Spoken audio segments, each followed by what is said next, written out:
నమస్తే అమ్మా. నమస్తే అమ్మా. అమ్మా, హ్మ్. అతి సర్వత్రా వర్జయేత్ అంటారు. అందులో అనుమానం ఏమీ లేదమ్మా. అది ఏ విషయానికైనా అన్నిటికీ కదమ్మా. కూడా.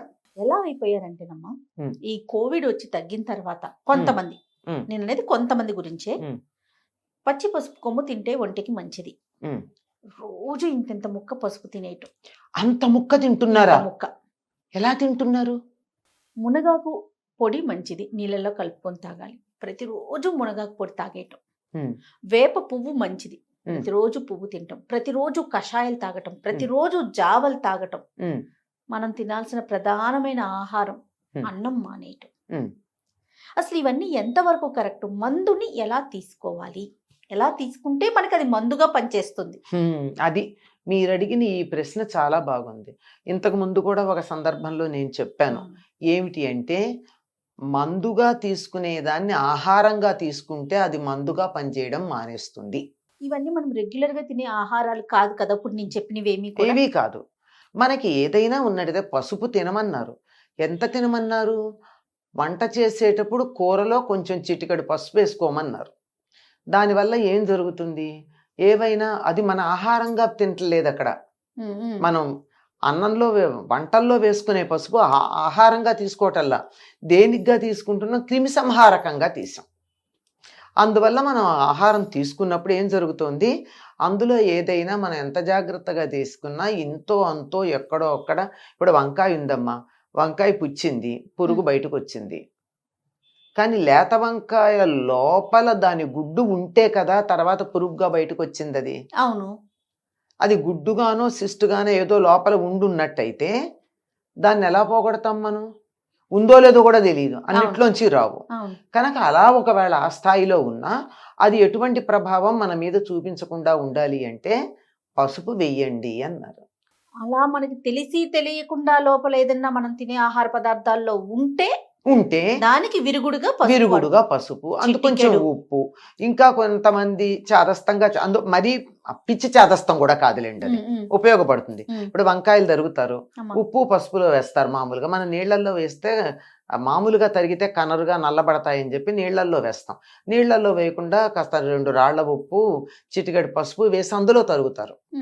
ఏదన్నా ఉన్నట్టయితే టాక్సిన్స్ లాంటివి పనికిరానివి, లేదా దాని పైన ఉన్న ఏదన్నా ఎరువులు లాంటివి పైన అంటుకొని ఉన్నా మనం కడిగేటప్పుడు పోనప్పుడు దాని నీళ్లలో వేస్తే పోతుంది. అలాగే మనం ద్రాక్ష పళ్ళు కూడా అలాగే నీళ్లలో, ఉప్పు నీళ్లలో వేసి కడిగా తర్వాత తీసుకుంటాం పైన ఉన్నటువంటి పెస్టిసైడ్స్ పోవడానికి. అంతేగాని ఇంతంత పసుపు తింటే ఏమవుతుంది? పసుపు తినవలసిన సందర్భం ఒకటి ఉంది. ఆడపిల్లలు తప్పనిసరిగా అప్పుడు పసుపు ముద్ద తినాలి. అంతేగాని నిత్యం తింటే ఏమవుతుందమ్మా? ఒక్కసారి చెప్పుకుందామమ్మా. అమ్మా, పీరియడ్స్ వచ్చినప్పుడు మూడో రోజున నాలుగో రోజున ఇంత పసుపు ముద్ద మింగిస్తారు. ప్రతి నెలనున్నా? ప్రతి నెల. మొదటిసారా? మొదటిసారి అయితే ఎక్కువ పెడతారు అనుకోండి. ప్రతి నెల కూడా ఇంత తినమంటారు. ఎందుకు అంటే లోపల ఎక్కడన్నా బయటికి రాకుండా అటకాయించుకుపోయింది మిగిలి ఉంటే అది ఇట్ విల్ ఫ్లష్ అవుతుంది. ఇది నిత్యం అవసరమా? ఉదాహరణ ఎందుకు కొంచెం క్రూడ్గానే ఉంది కానీ ఉదాహరణ ఎందుకు చెప్పానో మీకు అర్థం కావాలి. అవునమ్మా. అది just to wash it of. ఏదో మనకి ఇంక ఏదైనా సరే ఇది దీనికి ఉపయోగపడుతుందంటే నిత్యం చేస్తే ఎట్లాగ? నిత్యం చేస్తే ఆహారం అవుతుంది, అది మందుగా పనికిరాదు. కనుక ఇట్లాంటివన్నీ నిత్యం చేయకూడదమ్మా. ప్రకృతి మనకి తల్లి, ప్రకృతి మాత అంటాం. ఆ ప్రకృతి మాత మనకి ఏం కావాలో తెలిసి ఇస్తుంది. ఇక్కడ పండే పంటలు మనకి మంచివి, క్లియర్. ఇందులో అసలు అనుమానమే లేదు. ఆయుర్వేదం చెప్పేటటువంటి మాట ఏమిటంటే, ఏ దేశంలో ఏ కాలంలో ఏ పళ్ళు కూరలు పంటలు పండుతాయో అవి తినడం ఆరోగ్యం అన్నారు. ఈ కాలంలో తినేవే ఈ కాలంలో తినాలి. ఈ కాలంలో వచ్చేవి మామిడి పళ్ళు తినండి, ఈ ఋతువు. నేరేడు పళ్ళు, ఈ తర్వాత వాన పడుతుంటే నేరేడు పళ్ళు వస్తాయి, నేరేడు పళ్ళు తినండి. తర్వాత సీతాఫలాలు వస్తాయి, సీతాఫలాలు తినండి. అంతేగాని జనవరిలో నేను మామిడి పండు తింటాను, మార్గశిర మాసంలో మామిడి పండు తింటాను అంటే మన ఆరోగ్యానికి అది సరిపోదు, వాతావరణానికి. ఇప్పుడు బయట వేడుంది, ఈ లోపల కూడా వేడి చేసే పదార్థాన్ని తింటే బ్యాలెన్స్ అయ్యి శరీరం చల్లగా ఉంటుంది. ఇప్పుడు ఇంకా 4 రోజులు పోయాయంటే, అంటే ఈ ఋతువులో వర్షాలు పడ్డాయి అంటే మామిడి పళ్ళలోంచి పురుగులు వస్తాయి. అవును. అవి అందరికీ తెలుసు మనకి ఇది. తెలుసు. అంటే తినకూడదు అని ప్రకృతి చెప్తోంది. దీన్ని ఎంత గొప్పది కదమ్మా ఎంత గొప్పది, ప్రకృతి. ప్రకృతిని మించింది ఇంకేముందమ్మా చెప్తూ ఉన్నది. ఎప్పుడు పండే పంటలు అప్పుడు తినాలి. చాలా ఆశ్చర్యకరంగా అనిపిస్తుంది. ఏమిటి అంటే మనకి టమాటాలు రామ్ములగ అంటాం మనం. అవును. టమాటాలు ఎప్పుడు పండుతాయి? దసరాలు అయిన తర్వాత, శీతాకాలం ప్రవేశించాక, ఫిబ్రవరి, అప్పుడప్పుడు కొంచెం మార్చ్ ఎక్స్టెన్షన్ అప్పటిదాకా దొరుకుతాయి. అప్పుడు దొరికేటటువంటి టమాటాల్లో పులుపు ఉంటుంది, ఒక మంచి టమాటాకు ఉండే మంచి వాసన ఉంటుంది, ఎర్రగా ఉంటాయి, లోపల జ్యూస్ ఎక్కువ ఉంటుంది, రసం. అవి ఆరోగ్యం. ఎప్పుడు పడితే అప్పుడు తింటే టమాటా ఏమవుతుంది? కిడ్నీ స్టోన్స్, కిడ్నీ ప్రాబ్లమ్స్ ఎందుకు వస్తున్నాయి?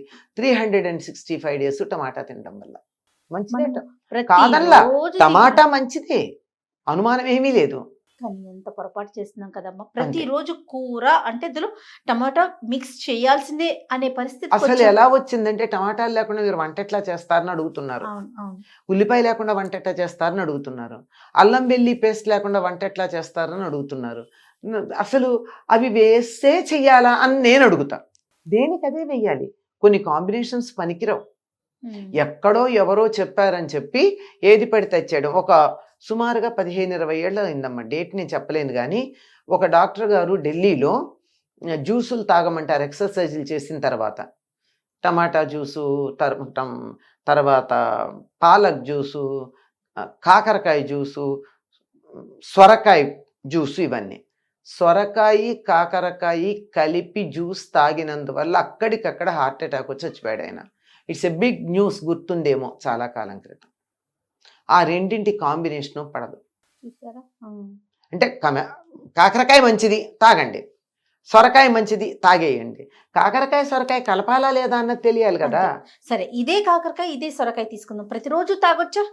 ప్రతిరోజు తాగితే ఏమవుతుంది? అది మందెలా అవుతుంది? మన శరీరానికి అలవాటు పడిపోయింది. మీరు చెప్పినట్లుగా ఆహారం అవుతుంది. ఆహారం అవుతుంది. అప్పుడప్పుడు వారానికి ఒకసారి కాకరకాయ తినండి, 4 రోజులకు ఒకసారి, 5 రోజులకు ఒకసారి సొరకాయ తినండి. ప్రతి కూర తింటూనే ఉండండి, రోజు కాదు, అప్పుడప్పుడు తింటూనే ఉండండి. ప్రతిరోజు తినాల్సింది ఒకటే ఉంది. ఏంటమ్మా? కృష్ణా గోదావరి ఈ బేసిన్ ఏదైతే ఉందో ఈ ప్రాంతంలో బాగా పండే పంట వరి కనుక వరి రోజు తినండి. తిన్నట్టయితే దాంతో మీరు అన్ని మిగిలిన కలుపుకోండి, ఎవరు వద్దన్నారు. పల్నాటి ప్రాంతంలో వరి పండేది కాదు, అక్కడ జొన్నలు తినేవాళ్ళు. జొన్నలు తిన్నారు కనుక పల్నాటి వాళ్ళు ఎంత బలంగా ఉంటారంటే అంత బలంగా ఉంటారు. వారికి అది అలవాటు, వారికి అది అలవాటు. మనం జొన్నలు తినమంటే మనకి వరన్నం తిని తిని తిని తేలిగ్గా అరిగించుకోవడం అలవాటైన వాళ్ళం ఇంత జొన్న తిన్నామంటే 3 రోజులు పడుతుంది అరగడానికి. అవును కదా. అవును. సరదాగా కావాలంటే కొంచెం తినండి, అది బాగానే ఉంటుంది అని, అది కూడా కొద్దిగా తిని దాని ద్వారా మిగిలింది తగ్గించుకోండి. కనుక ఎక్కడ ఏది పండితే, ఎప్పుడు ఏది పండితే అది తినడం ఆరోగ్యం, అంతేగాని ఏది పడితే అది కాదు.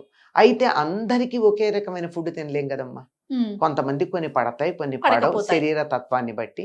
దాన్ని బట్టి కొంచెంగా అటు ఇటు మార్పులు చేసుకోవాలి, అంతే తప్ప ఒకే రకంగా ఒకే మెనూ తినాలంటే ఎట్లా కుదురుతుంది? కుదరదు. మేము అన్నీ తినేసి కాకరకాయ జ్యూస్ తాగి, సొరకాయ జ్యూస్ తాగి, పాలక్ జ్యూస్ తాగి, టమాటా జ్యూస్ తాగి అన్నానికి చోటేది? కషాయాలు తాగి, పౌడర్లు తాగి, ముద్దలు తిని. ఎక్కడమ్మా ఈ కషాయాలు తాగడం ఏంటమ్మా? కషాయం ఎప్పుడైనా అనారోగ్యం చేస్తే తాగాలి, ఒంట్లో బాగుండకపోతే తాగేవాళ్ళు. ఇప్పటికీ మాకు చిన్నతనంలో మాకు బాగా గుర్తు, ఒంట్లో బాగుండకపోతే కొంచెం జ్వరం అనిపించినట్టయితే ధనియాలు, జీలకర్ర ఇవన్నీ కచ్చా పచ్చాగా దంపి, మళ్ళీ పౌడర్ కాదు కొంచెం దంపాలి, దంపి 4 గ్లాసులు నీళ్లు పోసి అవి 3 గ్లాసులు నీళ్ళు అయ్యేదాకా మరగబెట్టి, అప్పటికి దానికి అందులో సారం దిగుతుంది. పౌడర్ అయితే సారం దిగడం ఉండదు మొత్తం అంతా. అలా చేసి దాన్ని కొద్దిగా తాగుతూ ఉంటే ఇటు టెంపరేచర్ కానీ, అటు కొన్ని వికారంగా ఉండడం కానీ, ఇండైజెషన్ ఏదన్నా ఉంటే కానీ, ఇలాంటి వాటికి దాని అలా కషాయం మించింది లేదు.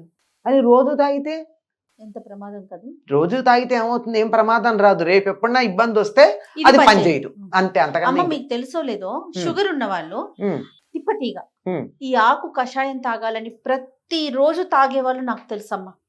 ప్రతిరోజు తిప్పతీగ ఆకుతో కషాయం చేసుకొని తాగుతారు. ఎందుకు అంటే షుగర్ లెవెల్స్ తగ్గుతాయని. తగ్గాయిట అది అడగాలి కదా. తిప్పతీగకున్న లక్షణం ఏమిటంటే అది శరీరాన్ని సరిగ్గా ఉండేట్టు చేస్తుంది.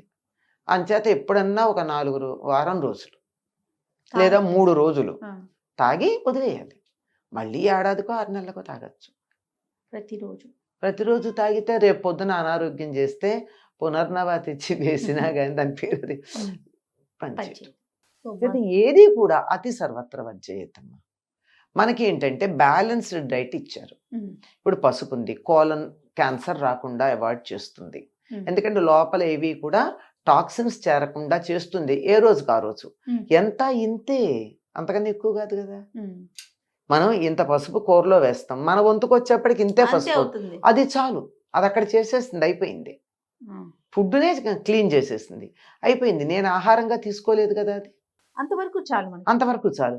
అలాగే మనం చారు పెట్టుకుంటాం కదా, ధనియాల పొడి కొంచెం జీలకర్ర వేస్తాం, సరిపోయింది. అంతకన్నా ఎక్కువ అక్కర్లేదు. లేదు అంటే ఎక్కువ వేయాల్సిన సందర్భం అనారోగ్యం చేస్తే వేస్తాం. అంతేగాని రోజు తాగితే ఎక్కడ పనిచేస్తుందమ్మా? ఆహారమే.